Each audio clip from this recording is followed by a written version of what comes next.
नमस्कार, आप देख रहे हैं सिटी पोस्ट। मैं हूं नेहा। इस वक्त मेरे पीछे का जो नज़ारा आप देखेंगे वो देखिए, खलियान पे हम लोग बैठे हैं। झारखंड है, पहाड़ जरूर होगा, फर्श जो है वो पत्थरों का बना हुआ है। इतना खूबसूरत खलियान बहुत मुश्किल से देखने को मिलता है। पहाड़ पे ये खलियान है, देखिए एक तरफ वो धान है, काले रंग का धान है।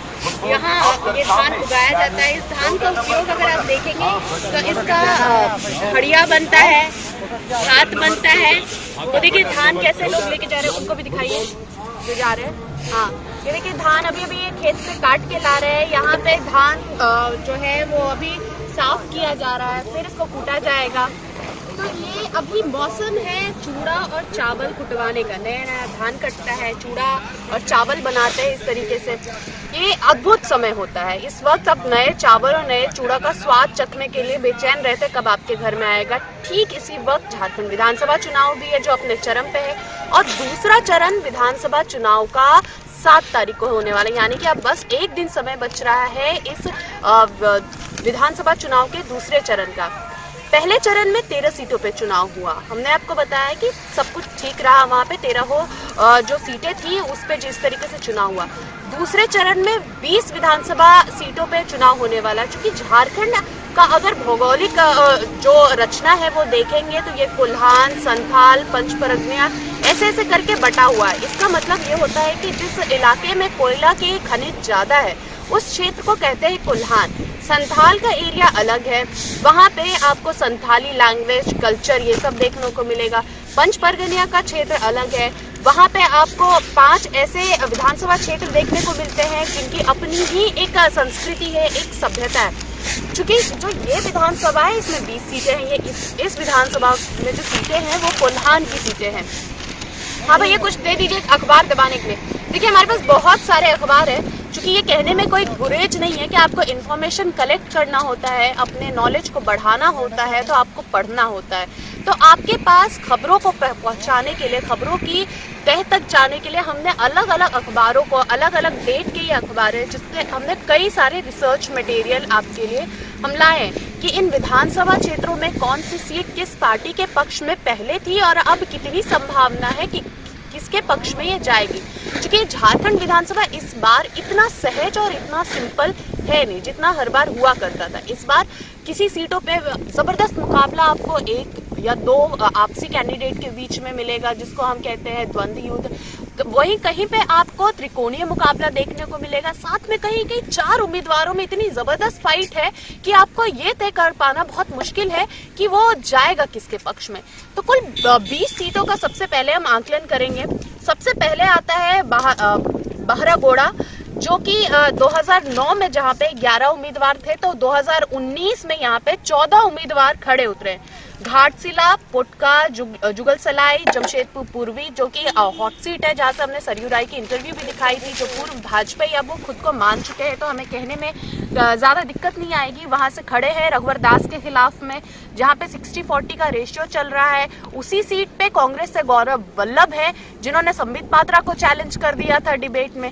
तो वहां पे ऐसे अगर मुकाबला आप देखेंगे जमशेदपुर पूर्वी का, तो भारतीय जनता पार्टी और साफ तौर पे सरयू राय जो कि निर्दलीय उम्मीदवार है उनके बीच में। लेकिन गौरव वल्लभ भी कहीं किसी तरीके से कोई कोर कसर छोड़ने को तैयार नहीं है, वो भी पूरी की पूरी मेहनत अपने ओर से लगा दे रहे हैं। अब देखना ये सच में दिलचस्प होगा, क्योंकि उस सीट पे सबकी नजर बनी हुई है कि क्या रघुवर दास उस सीट को निकाल पाएंगे या सरयू राय बाजी मारेंगे। अगर सरयू राय बाजी मारते हैं तो रघुवर दास के लिए ये दोबारा रघुवर सरकार का जो नारा है, ये जो लग रहा है, इसमें बहुत बड़ा एक सवाल खड़ा होगा कि उनका नेतृत्व कैसा रहा। इसके बाद अगर हम पश्चिमी जमशेदपुर की बात करें, पश्चिमी जमशेदपुर में जो उम्मीदवार हैं वो अभी मौजूदा विधायक रहे हुए थे सरयू राय, उनका टिकट कटा है। उनके टिकट के जगह पे मिला देवेंद्रनाथ सिंह को टिकट मिला है, जो मौजूदा अभी वहां पे बीजेपी की तरफ से उम्मीदवार है।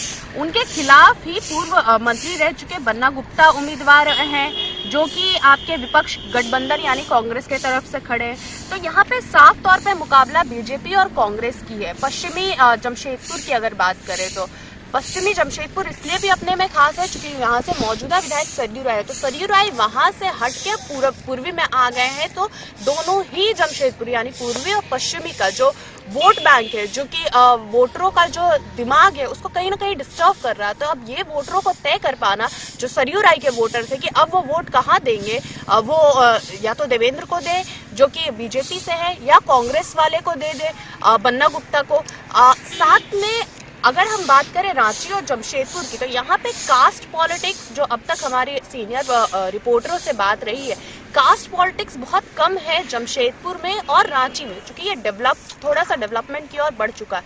यहाँ पे अगर सबसे ज्यादा वोटरों को लुभाता है तो आप राष्ट्रीय मुद्दों से हट के क्षेत्रीय मुद्दों पे बात करें, यानी कि रोजगार पे बात करें, वहाँ की आम समस्याओं पे बात करें। क्योंकि जमशेदपुर में कई सारी इंडस्ट्री है, हमने साफ तौर पे दिखाया, लोगों में कहीं ना कहीं आक्रोश है इंडस्ट्री के बंद करने की। तो अब इंडस्ट्री बंद है और रोजगार नहीं है, तो ऐसे में जमशेदपुर में एक बहुत बड़ा सवाल बीजेपी के लिए है कि इन चैलेंजेस को वो कैसे फेस करेगी और इस चैलेंज को वो कैसे पार करेगी। क्योंकि रोजगार एक बहुत बड़ी समस्या अभी चूंकि पूरे भारत में है, लेकिन झारखंड में खासतौर पे बहुत ज्यादा, क्योंकि यहाँ पे आदिवासी भी आपको देखने को मिलते हैं, यहाँ पे जनरल भी देखने को मिलते हैं, ओबीसी भी है यहाँ पे जो सबसे बड़ा अगर कास्ट के पॉलिटिक्स में अगर आप समझना चाहे तो सबसे ज्यादा पॉपुलेशन यहाँ आपको झारखंड में ओबीसी का देखने को मिलेगा, उसके बाद SC ST का देखने को मिलेगा जो कि आदिवासी। अब इन दोनों वोटरों को अगर आप लुभा नहीं पाएंगे तो ऐसे में बहुत मुश्किल होगा भारतीय जनता पार्टी के लिए कि वो दोबारा अपने आप को बचा पाए। अगर ये हमने पूरा पश्चिमी और पूर्वी जमशेदपुर की बात कर दी, अब हम बात करते हैं जुगलसराय की। जुगलसराय चूंकि आजसू का एक पुराना गढ़ माना गया है। अगर जुगलसराय सीट की बात करें तो वहां से मंत्री हैं रामचंद्र सहित, वो तीसरी बार आजसू पार्टी से ही उम्मीदवारी उन्होंने दिखाई है और उनको मिला है, वहां पे आजसू पार्टी से वो खड़े हो रहे हैं। वहीं भाजपा से मुचीराम बावरी खड़े हो रहे हैं। और अगर महागठबंधन की हम बात करें तो महागठबंधन से मंगला कालंदी जो कि JMM से खड़ी हो रही है। तो ये तीन है, मंगला JMM से है, मोचीराम जो है वो बीजेपी से है, वहीं पे रामचंद्र जो है वो आजसू से है। आजसू का बीजेपी से अलग होना कहीं ना कहीं बीजेपी को एक तरफ से हल्के हल्के में काट भी रहा है। अगर आप देखें यहाँ पे बहुत ज्यादा इस सीट पे अगर जाएंगे तो सबसे ज्यादा मेहनत अगर किसी को आपको देखने को मिलेगी तो भारतीय जनता पार्टी की, क्योंकि भारतीय जनता पार्टी को अगर आजसू को नीचा दिखाना है तो ये यहाँ से जो तीसरी बार उम्मीदवारी जिनको मिली है आजसू पार्टी से, उनके लिए उनको हरा के दिखाना होगा। तीसरी बार अगर ये जीत के आते तो ये आजसू का गढ़ माना जाएगा। और इस जुगलसराय में अगर आजसू को नीचा दिखाना है तो भारतीय जनता पार्टी को किसी भी कीमत पे इसको हराना ही पड़ेगा, जो कि वहां के पहले से हैं रामचंद्र साहिब। ये हम बताने जा रहे हैं कि अभी इन 20 जो विधानसभा क्षेत्र हैं वो कौन सी सीट किसके पास है। बेहड़ागोरा JMM के पास है, घाटशिला भाजपा के पास है अभी, लेकिन भाजपा और आजसू के बीच में यहाँ जबरदस्त मुकाबला है। तो इस बार fight neck to neck BJP और आजसू के बीच में है। पुटका अभी भी बीजेपी के पास है, सरायकेला JMM के पास है, क्योंकि हमने सरायकेला में भी इस बार बताया कि किस तरीके से वहां पे फाइट जो है वो आजसू और बीजेपी के बीच में है। लेकिन एक जो JMM का अपना वोट कैडर है वो अपना अलग है। चाईबासा JMM के पास अभी भी है, और चाईबासा हम गए भी थे, वहां से दीपक बरुआ जो है वो है विधायक, मौजूदा विधायक। अभी भी वहां पे जो मुश्किल है वो यही दिख रही है कि कहीं ये सीट महागठबंधन के पास ना चला जाए, क्योंकि वहां से JB तुवीद को उतारा गया है। JB तुवीद एक पूर्व IPS अधिकारी रहे हैं, राजबाला जो यहाँ की मुख्य सचिव है उनके पति हैं। अब ये देखना अपने में हैरानी वाली बात होगी कि क्या ये सीट भारतीय जनता पार्टी के पाले में जाती है या फिर एक बार फिर से JMM अपने पक्ष में ले लेती है। चूंकि ये एरिया जो है आदिवासियों बहुल एरिया है और क्रिश्चियंस की मेजोरिटी यहाँ पे ज्यादा है। मनोहरपुर JMM के पास है, चक्रधरपुर अभी भी JMM के पास है, वहां पे इस बार फाइट लक्ष्मण गिलुआ के ठीक सामने रामलाल मुंडा है जो आजसू की तरफ से खड़े हो रहे हैं। तो ये बहुत इंटरेस्टिंग सीट बनी हुई है। खरसावा JMM के पास है, तमाड़ आजसू के पास है, तमाड़ आजसू के पास है, और इस बार भी वहां पे संभावना आजसू की ज्यादा लग रही है। तमाड़ पे भी बीजेपी और आजसू के बीच में ही फाइट आपको देखने को मिलेगी। तोरपा JMM, खूंटी भारतीय जनता पार्टी, इस बार खूंटी में फाइट भी महागठबंधन की तरफ से है और बीजेपी के बीच में, चूंकि बीजेपी नीलकंठ सिंह मुंडा वहां से खड़े हो रहे हैं। लोगों में कहीं ना कहीं थोड़ी सी खुशी जरूर है नीलकंठ मुंडा को लेके कि वो कुछ अच्छा और बेहतर काम करते हैं, खास तौर पे लोगों के बीच में उनका कनेक्शन बहुत अच्छा है। तो देखना होगा कि किस हद तक आसानी से नीलकंठ मुंडा इस सीट को निकाल पाते हैं। सीसई भारतीय जनता पार्टी के हाथों में है, सिमडेगा अभी भारतीय जनता पार्टी के हाथ में है। सिमडेगा में राहुल गांधी के सभा जब हुई थी तो हम वहां पहुंचे थे। वहां पे जिस तरीके से राहुल गांधी के सभा में जो हमने दिखाया, जो हम देखे, उससे थोड़ा सा वहां पे फाइट इस बार बीजेपी के लिए मुश्किल है, क्योंकि बीजेपी वहां से जिनको उतारा है, किसको उतारा था? चलिए, कोलीबिरा जो है एनोसेका के पार्टी के पास अभी भी इसकी विधायकी है। एक बार फिर से एनोसेका की जो बेटी है आयरीन एक्का, वो वहां से खड़ी हो रही है। तो देखना ये और दिलचस्प होगा, क्या एनोसेका की बेटी वहां से जीत पाती है कि नहीं, क्योंकि एनोसेका के लिए कोलीबिरा एक शाख की बात हो जाती है। जगन्नाथपुर में अभी तो निर्दलीय विधायक है, लेकिन जिस तरीके से हमने आपको बताया कि वहाँ किस तरीके से बीजेपी और आजसू के बीच में कांटे की टक्कर है, तो ये देखना अपने में दिलचस्प होगा कि इन 20 जो सीट है उसमें अब इस बार 2019 के चुनाव में क्या फेरबदल देखने को मिलेगा।